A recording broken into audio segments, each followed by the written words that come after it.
جی ہاں دوستو، اس میں دو نہیں تین نہیں بلکہ کئی بڑی خبریں ہیں۔ آذربائیجان، ارمینیا، روس اور ترکی کے بارے میں بہت سی خبریں۔ جی ہاں دوستو، یہ خبر آئی ہے کہ ارمینیا میں پھر سے الیکشن ہوں گے، جس سے نئی سرکار بنا کر آذربائیجان سے مقابلہ کیا جائے گا اور اس ڈیل کو ختم کر کے اور ارمینیا اس ڈیل کو ختم کرے گا۔ جی ہاں دوستو، بہت ہی خفیہ خبر نکل کر سامنے آئی ہے، تو ہم اس ویڈیو میں آپ کو آسان زبان اور تفصیل میں بتانے والے ہیں، اس لیے ہمارے ساتھ رہیے تاکہ آپ کو سب سمجھ میں آ جائے کہ کیا کچھ ہونے والا ہے اور ارمینیا کے لیے کیا کچھ بہتر ہوگا۔ آذربائیجان سے ٹکر لینا اب ارمینیا کے لیے صحیح ہوگا یا نہیں، ہم سب کچھ آپ کو اس ویڈیو میں بتانے والے ہیں۔ لیکن اس سے پہلے دوستو، جیسے آپ لوگ مجھے سپورٹ کرتے آ رہے ہیں، ایسے ہی سپورٹ کرتے رہیے گا تاکہ ہم جیسے لوگ آپ کے لیے حق کی آواز پہنچا سکے، جو بھی سچ ہو وہ دنیا کے سامنے آنا چاہیے۔ دوستو، آپ سب کی سپورٹ ہی ہے جو ہمیں نئی ویڈیوز بنانے پر مجبور کرتی ہے۔ ہمیں سپورٹ کرنے کے لیے نہ صرف ویڈیو کو لائک کریں، ساتھ میں دوستوں کو شیئر بھی کریں تاکہ یہ خبر زیادہ سے زیادہ لوگوں تک پہنچ سکے۔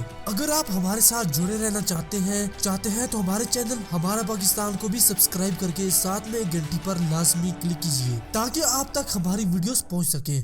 دوستو، بڑھتے ہیں خبروں کی طرف۔ دوستو، آپ کو بتا دیں کہ آذربائیجان کی جیت کے بعد ارمینیا اور آذربائیجان کے بارڈر کے درمیان اب روس کی فوج کھڑی ہے۔ وہ اس کوریڈور کی رکھوالی کر رہی ہے جو ناگورنو قراباغ کو ارمینیا سے جوڑتا ہے۔ ابھی تک پورا قراباغ آذربائیجان کے پاس نہیں آیا۔ اس ریاست کے کافی اہم حصے آذربائیجان کے قبضے سے باہر ہیں۔ جو اسے آذربائیجان کے قبضے میں آئے ہیں، وہاں سے بھاری تعداد میں لوگ بھاگ رہے ہیں۔ یہ وہ لوگ ہیں جو 28 سال پہلے ارمینیا چھوڑ کر آذربائیجان کے علاقے ناگورنو قراباغ میں قبضے کے لیے آئے تھے۔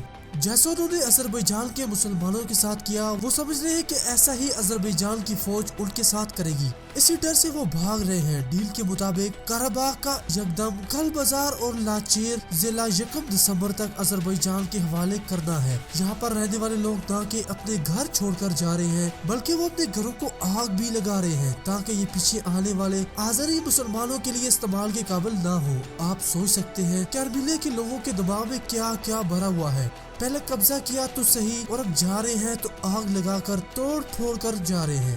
اس سب کی تصویریں ارمینیا میں لوگوں کے غصے کو اور بھی بڑھا رہی ہیں۔ ارمینیا کے ہارنے کی وجہ اور آذربائیجان کے جیتنے کی وجہ میں ترکی جیسے ملک کا بھی بڑا ہاتھ ہے۔ کئی لوگوں کا ماننا بھی ہے کہ 6 ہفتوں تک جاری یہ جنگ عیسائی اور مسلمانوں کے درمیان رہی اور اس میں ترکی کا بڑا ہاتھ ہے۔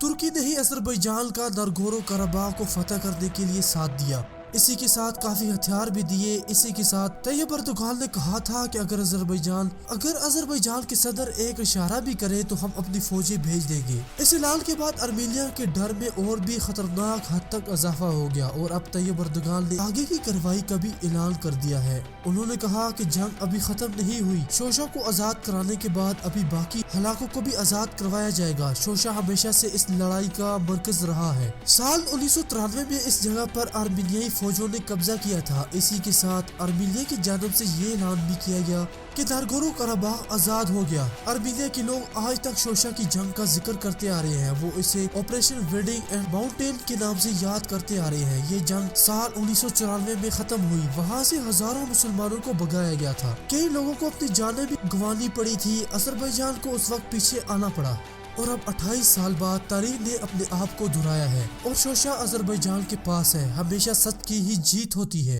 اس لیے کافی ماہرین کا کہنا ہے کہ اب آذربائیجان کے پورے قراباغ پر قبضہ کرنا طے ہے۔ یعنی 28 سال پہلے ارمینیا کی فوج نے مسلمانوں کو بھگایا تھا تو اب اس کا الٹا ہو رہا ہے۔ اب آذربائیجان ان ارمینیائی لوگوں کو وہاں سے بھگا کر ان جگہوں کو خالی کر رہے ہیں۔ ادھر ارمینیا کے وزیر اعظم کو بھگانے کے لیے لوگ سڑکوں پر پہنچ چکے ہیں۔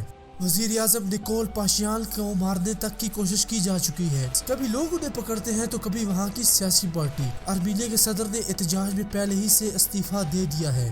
ارمینیا کے وزیر اعظم کا خود بھی یہ ماننا ہے کہ الیکشن کروا کر نئی سرکار آنی چاہیے۔ وہاں کے لوگوں کا بھی یہی کہنا ہے کہ نئی سرکار اس امن معاہدے سے پیچھے ہٹ کر اس جنگ کو دوبارہ شروع کرے گی، ایسا ارمینیائی لوگوں کا ماننا ہے۔ ارمینیائی لوگوں کے دماغ میں کیا پتا کیا کیا بھرا گیا ہے۔ ارمینیائی لوگ شاید یہی بھول گئے ہیں کہ وہ آذربائیجان کے ہتھیاروں کے آگے ختم ہو جائیں گے۔ پہلے ہی ارمینیا نے کافی ہتھیار اور سینکڑوں فوجی کھو دیے ہیں۔ اگر الیکشن کے بعد نئی حکومت بنی اور اس نے دوبارہ جنگ شروع کی تو ارمینیا دنیا کے نقشے سے ہی ختم ہو سکتا ہے۔